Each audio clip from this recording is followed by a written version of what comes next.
Hello students, आज हम nuclear physics की फर्स्ट यूनिट स्टार्ट करने जा रहे हैं। आज की इस वीडियो में हम रदरफोर्ड के अल्फा कण प्रकीर्णन प्रयोग के बारे में जानेंगे। रदरफोर्ड तथा उसके साथियों ने सन 1906 में अल्फा कणों की स्वर्ण पत्र पर बौछार करवाकर अल्फा कणों को ZnS पर्दे पर जिंक सल्फाइड के पर्दे पर संसूचित किया, जिसकी प्रायोगिक व्यवस्था कुछ इस तरह से होगी। यहाँ पर ये अल्फा कण का एक स्रोत है जिससे अल्फा कण स्लिट से निकल कर के स्वर्ण पत्र पर गिरते हैं और बाद में ZnS के पर्दे पर संसूचित किए जाते हैं। रदरफोर्ड ने उपयुक्त प्रयोग के आधार पर कुछ निष्कर्ष निकाले जो निम्न प्रकार है। पहला है, अधिकांश अल्फा कण स्वर्ण पत्र से बिना विचलित हुए गुजर जाते हैं। सेकंड है, कुछ मात्रा में अल्फा कण थीटा = 0 से 90 डिग्री के मध्य तक प्रकीर्णित होते हैं। थर्ड है, लगभग 10 से 15 हज़ार कणों में से एक स्वर्ण पत्र से टकराकर पुनः उसी पथ पर लौट जाता है।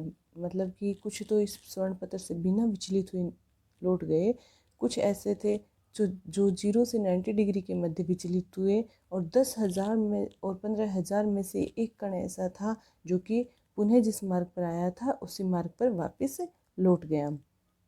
चौथा है, प्रकीर्णन कोण का मान बढ़ाने के साथ प्रकीर्णित अल्फा कणों की संख्या में कमी होती जाती है। रदरफोर्ड के अल्फा कण प्रकीर्णन प्रयोग की घटना। रदरफोर्ड ने अपने अल्फा कण प्रकीर्णन प्रयोग से प्राप्त प्रेक्षणों तथा निष्कर्षों की थॉमसन के परमाणु मॉडल से व्याख्या करने का प्रयास किया, किंतु प्रयास असफल रहे। परंतु प्रेक्षण थॉमसन के परमाणु मॉडल के विपरीत थे। अतः रदरफोर्ड ने प्राप्त प्रेक्षणों के आधार पर परमाणु का एक नया मॉडल प्रस्तुत किया, जिसे रदरफोर्ड का नाभिकीय मॉडल कहते हैं। यह मॉडल निम्न अवधारणाओं पर आधारित है। पहली है, रदरफोर्ड के अनुसार परमाणु का संपूर्ण द्रव्यमान एक छोटे से भाग में केंद्रित होता है जिसे नाभिक कहते हैं। इसीलिए 10,000 और 15,000 में से कोई एक कण ऐसा था जो अपने पथ पर पुनः वापस लौट गया था।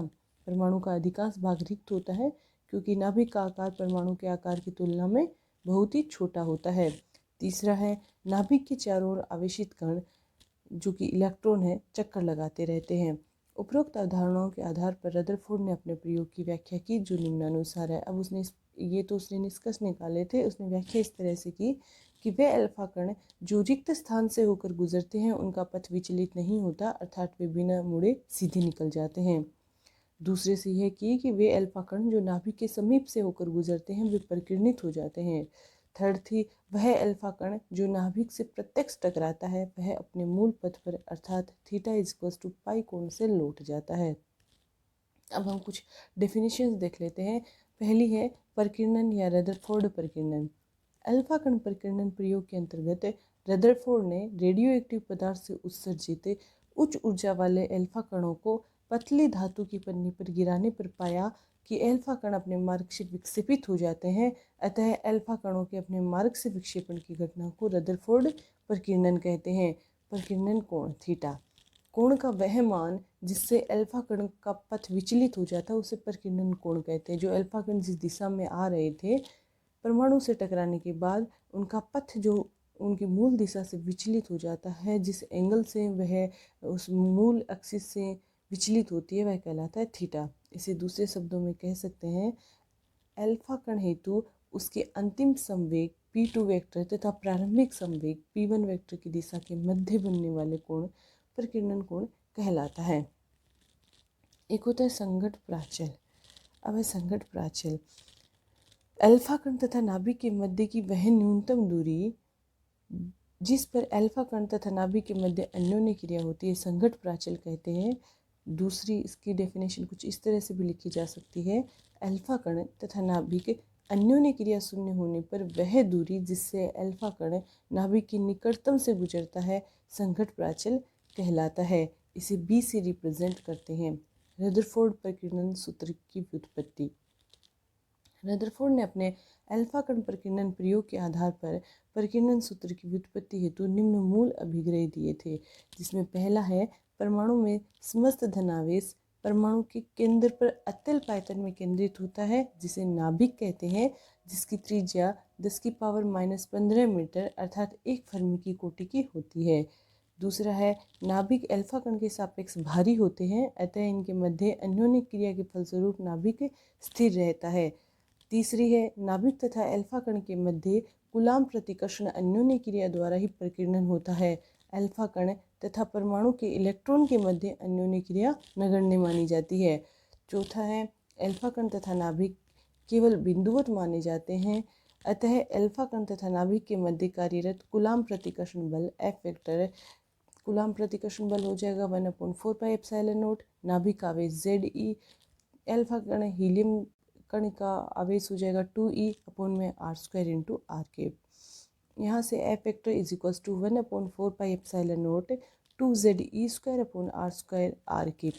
अतः कूलाम प्रतिकर्षण बल का परिमाण हो जाएगा F is equals to 1/4 pi epsilon not 2ZE²r²। इसे इक्वेशन नंबर 1 दे देते हैं, जहाँ ZE नाभिक का कुल आवेश है और 2E अल्फा कण का कुल आवेश है।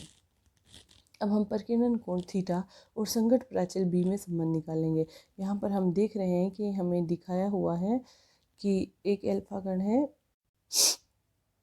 यहाँ पर प्रकीर्णन कोण थीटा और संघट्ट प्राचल B में संबंध निकालना है, तो यहाँ पर दिखाया गया है कि एक अल्फा कण है जिसका संवेग p = mv है और ऊर्जा E1 = ½ mv² है। यह यहाँ पर एक नाभिक स्थित है, उससे टकराता है और टकराने के बाद इस पथ पर विचलित हो जाता है। पथ पर टकराने के पश्चात इस अल्फा कण का संवेग mv है p2 और इसकी ऊर्जा है ½ mv²। तो यहाँ से हम देख सकते हैं कि अल्फा कण के टकराने से पहले संवेग और उसकी कुछ ऊर्जा है और टकराने के बाद संवेग और ऊर्जा है। हम जानते हैं कि ऊर्जा संरक्षण के नियम और संवेग संरक्षण के नियम से टकराने के पहले की ऊर्जा और टकराने के बाद की ऊर्जा बराबर होती है, तथा टकराने से पहले का संवेग और टक्कर के बाद का संवेग विभिन्न दिशाओं में बराबर होता है। यहाँ पर हमने माना कि टकराने से पहले इसका संवेग p1 है और टकराने के बाद इसका संवेग p2 वेक्टर हो जाता है। यहाँ पर यह थीटा विचलन कोण है और ये जो टक्कर से पहले की दूरी है, यहाँ नाभिक स्थित है और यहाँ नाभिक की प्रतिछाया मानी जा सकती है। यहाँ नाभिक से टकराता है और ऐसे लौट जाता है। तो नाभिक और जहाँ से यह न्यूनतम इसके पास आता है अल्फा कण, वो बीच की दूरी कहलाती है संघट्ट प्राचल। तो चित्रानुसार नाभिक तथा अल्फा कण के मध्य कार्यरत कूलाम प्रतिकर्षण अन्योन्य बल F इन्वर्सली प्रोपोर्शनल होता है r² के कारण अल्फा कण का पथ अति प्रबल्याकार होता है। चूँकि अल्फा कण पर किरण प्रयोग में नाभिक को भारी तथा स्थिर माना जाता है, अतः अल्फा कण की प्रारंभिक व अंतिम गति ऊर्जाओं के एक समान होने के कारण उसके प्रारंभिक व अंतिम संवेग के परिमाण समान बने रहते हैं। मतलब p1 वेक्टर और p2 वेक्टर बराबर होंगे mv के। त्रिभुज संयोजन नियमानुसार p1 वेक्टर प्लस ये जो डेल p वेक्टर है, जो दोनों में अंतर आया है, इक्वल्स टू p2 वेक्टर होता है। Del p vector equals to p2 vector minus p1 vector. अतः डेल p हो जाएगा √p1² plus p2² minus 2p1 p2 cos theta. ये त्रिभुज के सदिश संयोजन के फलस्वरूप आता है। तो del p equals to p1 और p2 की वैल्यू रख देंगे m² v² plus m² v² minus 2mv p1 के लिए और p2 के लिए भी mv कोस थीटा। तो यहाँ से डेल p आ जाएगा 2m² v² minus 2m² v² cos theta. Del p आ जाएगा 2m² v² 1 minus cos theta, 1 minus cos theta को लिखा जा सकता है 2 sin² थीटा बाई 2। तो डेल p हमारे पास आ जाता है 2mv sin थीटा बाई 2। इसे इक्वेशन नंबर 2 दे देंगे। यहाँ से देखिए हम देख सकते हैं कि यहाँ पर यह अल्फा कण का पाथ दिखाया गया है। ये नाभिक स्थित है, यहाँ से अल्फा कण गति करना शुरू करता है और ये इसके यहाँ से आकर के यहाँ आने के बाद ये यहाँ से लौट जाता है। तो इसको हम निकाल सकते हैं से, जैसे कि यहाँ पर देखिए अल्फा कण आया, आने के बाद इससे टकरा करके निकला है, तो माना ये सीधा जाना चाहिए था, सीधा जाने की बजाय यहाँ से अति परिवलयाकार पथ में मुड़ गया है। तो यहाँ से अगर इस पर स्पर्श रेखा खींची जाए तो यह एंगल हो जाता है संघट्ट कोण थीटा। अब ये संघट्ट कोण थीटा है। अगर नाभिक से यहाँ पर परपेंडिकुलर लिया जाए, ये नाभिक पर ये अल्फा कण है, यहाँ पर ये नाभिक अल्फा कण को प्रतिकर्षित करता है, तो अल्फा कण के प्रतिकर्षण के फलस्वरूप ये बल F लगेगा। तो यहाँ पर अल्फा कण की तात्क्षणिक किसी स्थिति को दिखाया गया है। और अगर इसके संवेग जो डेल पी वेक्टर हमने अभी निकाला है उस डायरेक्शन में आ रहा है, तो ये एंगल हम मान लेते हैं फाई। अगर यह एंगल फाई है, ये वाला एंगल थीटा है, तो ये हमारा एंगल आता है पाई/2 माइनस थीटा बाई 2। जहाँ पर यहाँ पर अगर इस अति प्रवलाकार पथ पर स्पर्श रेखा खींचे तो नाभिक से इसकी किसी भी स्थिति पर दूरी है b, जो कि कहलाती है संघट्ट प्राचल। आवेग की परिभाषा से I इज इक्वल टू होता है integration of F vector D T. आवेग संवेग प्रमेय अनुसार आवेग का मान संवेग में परिवर्तन के तुल्य होता है, अर्थात I is equal to del P vector. Del P vector का परिमाण I के परिमाण के बराबर होता है। यहाँ से del P vector is equal to integration of F vector D T. Del P vector is equal to integration of F vector D T का परिमाण डेल पी वेक्टर का परिमाण कहलाता है। तो हम लिख सकते हैं del P is equal to integration of F vector D T का परिमाण। एफ वेक्टर का डेल पी वेक्टर की दिशा में घटक लेने पर, एफ वेक्टर का डेल पी वेक्टर की दिशा में घटक लेंगे तो यहाँ से एफ वेक्टर और डेल पी वेक्टर में फाई एंगल है, तो एफ वेक्टर का डेल पी वेक्टर की दिशा में घटक हो जाएगा F vector cos of phi. तो यहाँ से ये हमारे पास आ जाएगा इनफाइनाइट टू इनफाइनाइट, क्योंकि ये कहीं एंगल जो डी टी है वो F cos theta D T हो जाएगा। समय है तो किसी भी समय के लिए निकाल, एफ कोस फाई है किसी पर्टिकुलर टाइम के लिए, और हमने इसे माइनस इनफाइनाइट से इनफाइनाइट तक इंटीग्रेट कर दिया है, जहाँ फाई एफ वेक्टर और डेल पी वेक्टर के मध्य अल्फा कण की तात्क्षणिक स्थिति होती है। अतः डेल पी वेक्टर हो जाएगा minus infinite to infinite F cos phi D T. समीकरण 2 व 4 से हमारा समीकरण नंबर 2 था del P equals to 2mv sine theta by 2, और 4 नंबर है डेल पी में इसकी वैल्यू रख देंगे तो हमारे पास आ जाएगा 2mv sine theta by 2 is equals to minus infinite to infinite F cos phi D T. यहाँ से आ जाएगा 2mv sine theta by 2 is equals to minus del phi to phi F cos theta D T upon D phi into D phi. Coulomb बल व्युत्क्रम वर्ग के नियम का पालन करता है, अतः यह केंद्रीय बल होता है, इसलिए केंद्रीय बलों के कोणीय संवेग संरक्षण नियम से M omega R square constant है, तो एम ओमेगा आर स्क्वायर, तो इसे लिख सकते हैं एम वी बी कॉन्स्टेंट है। तो एम हमारे पास एम ओमेगा आर स्क्वायर भी कॉन्स्टेंट है, एम वी बी कॉन्स्टेंट है, तो M omega R square is equal to M V B है। तो ऐसे omega is equal to V B upon M R square, D phi upon D T, omega को लिख सकते हैं D phi upon D T, ये हो जाएगा V B upon R square. तो हम इसको अगर D T upon D phi निकालना चाहें तो ये आ जाएगा R square upon V B. इसको दे दिया समीकरण नंबर 6। समीकरण 5 और 6 से, समीकरण 5 हमारे पास ये है, और इसमें D T upon D phi की वैल्यू पुट कर देंगे तो हमारे पास समीकरण कुछ इस तरह से आएगा 2mv sine theta by 2 is to minus infinite to infinite F cos phi R square upon V B D phi. यहाँ से हमारे पास आ जाएगा 2mv sine theta by 2 is equals to F R square upon V B को बाहर ले लेंगे, कोस फाई का माइनस इनफाइनाइट टू इनफाइनाइट इसका समाकलन कर देंगे तो हमारे पास आएगा 1/4 एफ की वैल्यू रख देंगे, R square upon V B है, तो यहाँ से कुछ कैंसिल होगा उसे कैंसिल कर देंगे और इसको सिंप्लीफाई कर लेंगे और कोस फाई का समाकलन करेंगे तो आएगा साइन फाई। तो हमारे पास आ जाएगा 2mv sine theta by 2 is equal to 4z E square upon 4 pi epsilon not V B sine phi, 0 से पाई/2 माइनस थीटा बाई 2 तक इसका समाकलन कर दिया। तो हमारे पास इसको सिंप्लीफाई करते जाएंगे तो हमारे पास यहाँ पर b की एक वैल्यू आ जाएगी और b की वैल्यू आएगी 1/4 pi epsilon not 2z E square upon M V cot theta by 2। Alpha गणों की गतिज ऊर्जा हाफ एम वी स्क्वायर होती है, या b को हम लिख सकते हैं 1/4 pi epsilon not 2z E square, नीचे जो एम वी है उसे लिख सकते हैं 2e कोट थीटा बाई 2। तो यहाँ से b आ जाएगा के Z E square upon E cot theta by 2।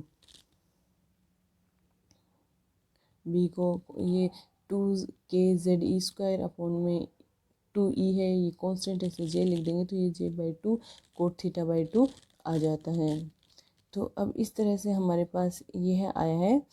इसमें देखिए चित्रानुसार वे अल्फा कण जो b से अधिक दूरी पर होते हैं उनके लिए थीटा का मान बहुत कम होता है, अर्थात वे अल्फा कण जो बी से कम दूरी के भीतर आते हैं उनमें प्रकीर्णन सर्वाधिक होता है। यदि बी 0 होता है तो थीटा पाई हो जाता है, जिससे कि उस मार्ग पर जिस मार्ग पर आपतित होता है उसी पर लौट जाता है। प्रकीर्णन परिक्षेत्र रदरफोर्ड प्रकीर्णन प्रयोग में वे अल्फा कण जो संघट प्राचल अर्थात 0 से बी के मध्य आपतित होते हैं थीटा या थीटा से अधिक कोण पर प्रकीर्णित हो जाते हैं, अर्थात वे अल्फा कण जो पाई बी स्क्वायर क्षेत्रफल के भीतर आपतित होते हैं वे थीटा या थीटा से अधिक कोण पर प्रकीर्णित हो जाते हैं।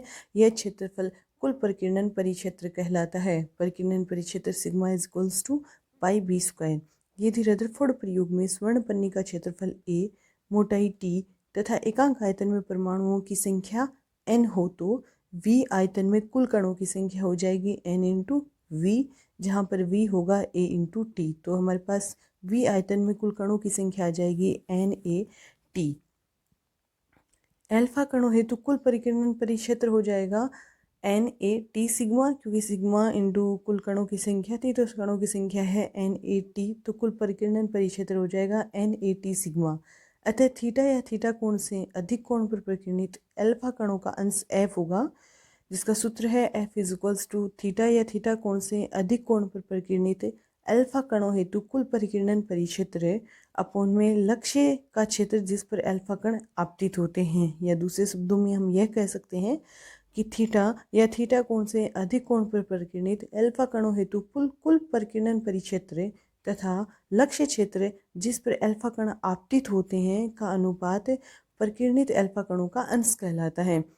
एफ इज टू थीटा है थीटा कोण से अधिक कोण पर प्रकीर्णित कणों हेतु कुल परिकीर्णन परिक्षेत्र है sigma N A T upon में लक्ष्य क्षेत्र जिस पर अल्फा कण आपतित होते हैं वह है ए, तो एफ आ जाता है एन टी सिग्मा। यहाँ से एफ आ जाएगा एन टी सिग्मा की वैल्यू पुट कर देंगे पाई बी स्क्वायर, तो बी चूँकि बी हमारे पास है 1/4 pi epsilon naught Z E square upon में ई कोट थीटा बाई 2, तो इसकी वैल्यू हम इसमें रखेंगे तो अंश एफ आ जाएगा N T pi 1/4 pi epsilon naught Z E square upon E का whole square cot square theta by 2। ये हमारा अल्फा कण प्रकीर्णन के लिए था। यहाँ से अल्फा कण है स्वर्ण पन्नी से टकराने के बाद यह आर त्रिज्या में संसूचक पे गिरता है, तो चित्रानुसार संसूचक केवल उन्हीं अल्फा कणों को संसूचित करता है जो थीटा तथा थीटा प्लस डी थीटा परास के मध्य प्रकीर्णित होते हैं। अतः थीटा व थीटा प्लस डी थीटा परास के मध्य प्रकीर्णित अल्फा कणों का अंश डी एफ हो जाएगा।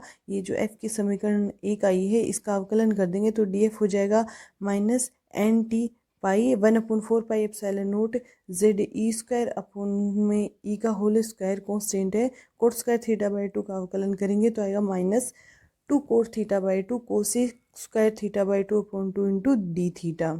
यहाँ से हमारे पास इनका स्क्वायर कर देंगे D F 1/4 pi epsilon naught Z E square upon E का स्क्वायर कर देंगे तो डी एफ आ जाएगा minus N T pi 1/4 pi epsilon naught का whole square Z E square का whole square upon E square cot theta by 2 cosec square theta by 2 D theta. 2 से 2 cancel out हो गए। यहाँ ऋणात्मक चिन्ह थीटा में वृद्धि के साथ डी एफ में कमी को प्रदर्शित करता है कि जैसे जैसे थीटा का मान बढ़ता है डी एफ की मान में कमी होती जाती है। यदि चित्रानुसार संसूचक स्वर्ण पत्र से आर दूरी पर स्थित हो तो थीटा से थीटा प्लस डी थीटा परास में प्रकीर्णित अल्फा कण एक वलाकार कटिबंध में संसूचित रहते हैं जिसकी त्रिज्या आर साइन थीटा तथा मोटाई आर डी थीटा होती है। यहाँ पे इसकी त्रिज्या आर साइन थीटा है और मोटाई होगी आर डी थीटा। तो वलाकार कटिबंध का क्षेत्रफल डी एस हो जाएगा 2 pi R sine theta R D theta, तो D S is equal to 2 pi R square sine theta D theta, तो डी एस आ जाता है 4 pi R square sine theta by 2 cos theta by 2 D theta. इसे equation number 3 दे देंगे। यदि संपूर्ण प्रयोग के दौरान एन आई कण स्वर्ण पत्र पर टकराते हैं तो थीटा तथा थीटा प्लस डी थीटा परास के मध्य प्रकीर्णित अल्फा कणों की संख्या होगी एन आई इंटू डी एफ। जितना अंश टकराता है उसे मल्टीप्लाई कर देंगे, इसलिए थीटा कोण से प्रकीर्णित अल्फा कणों की संख्या प्रति एकांक क्षेत्रफल N theta is equal to हो जाएगी प्रति एकांक क्षेत्रफल पर निकालनी अल्फा कणों की संख्या तो डी एस में से भाग दे देंगे एन आई डी एफ में। तो यहाँ पर एन थीटा हो जाएगा हमारे पास एन आई डी एफ की वैल्यू पुट कर देंगे एन टी पाई, यहाँ डी एफ माइनस में था लेकिन इसका मोड लेना है हमें, तो N T pi 1/4 pi epsilon naught Z E square upon E का whole square cot theta by 2 cosec square theta by 2 upon में ds रख देंगे 4πr² sine theta by 2 cos theta by 2। तो यहाँ से हमारे पास n थीटा आ जाता है NI/NT 1/8πε0r ZE² upon e का whole square cosec 4 theta by 2। समीकरण 4 में रदरफोर्ड प्रकीर्णन सूत्र कहलाता है समीकरण 4, जिसे स्पष्ट है कि थीटा कोण से प्रकीर्णित होकर संसूचक के एकांक क्षेत्रफल पर आपतित होने वाले कणों की संख्या n थीटा की निर्भरता देखेंगे इक्वेशन नंबर 4 से कि वो किस किस पर निर्भर करता है। तो n थीटा निर्भर करता है अर्ध प्रकीर्णन कोण थीटा बाई 2 की कोटिज्या के चतुर्थ घात के समानुपाती होता है, कोसेक ज्या के चतुर्थ घात के समानुपाती होता है। स्वर्ण पत्र की मोटाई t के समानुपाती होता है, इसमें t आ रहा है। नाभिक के आवेश ZE² के वर्ग के समानुपाती होता है। एकांक आयतन में उपस्थित परमाणुओं की संख्या के समानुपाती होता है, n के समानुपाती है। अल्फा कणों की गतिज ऊर्जा के वर्ग के व्युत्क्रमानुपाती होता है। प्रकीर्णन कोण थीटा के साथ n थीटा में परिवर्तन। तो प्रकीर्णन कोण थीटा के बढ़ने के साथ n थीटा के मान में पहले ड्रास्टिक चेंज हुआ है, फिर धीरे धीरे कमी होती जाती है। यह हमें गाइगर मार्सडिन प्रयोग के द्वारा प्राप्त होता है।